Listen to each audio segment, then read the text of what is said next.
apo ni New Freddy. Apo ni New Freddy. Tapos, meron akong imported rin, apo ni Lucky 848. Ang cock, apo ni New Freddy. Ang hen, apo ni Lucky 848. Sablon. Both imports. Yung apo ni New Freddy na cock, pag tinignan mo pedigree, merong isang lola, ang pangalan, Big White.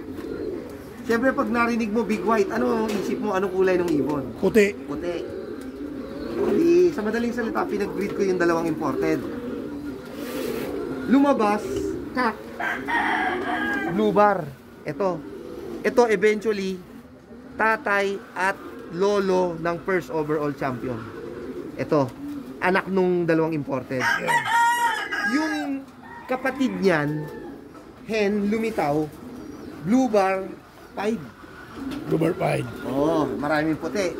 Siyempre naisip ko, galing yun doon sa lola ni New Freddy na Big White. Big White. Oh. Ang ginawa ko, binak ko siya sa tatay niya.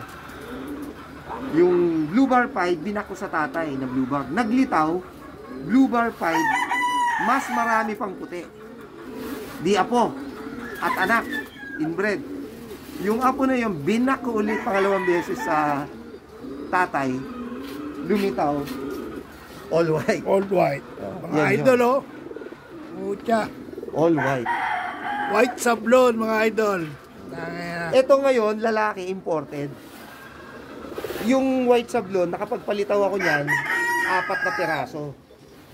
Ngayon, bumili ako ng mga imported na iba't ibang lahi ng white. Yun ang binabangga ko sa kanya. Katulad ito, supposedly, apo yan ng First International Barcelona. Etong white na ka. Itong white na yan, inbred. Apo.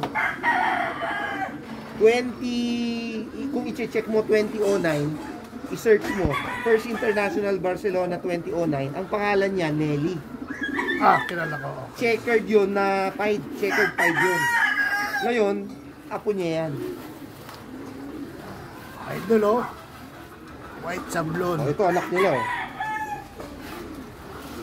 Ito na yung anak. Finished product.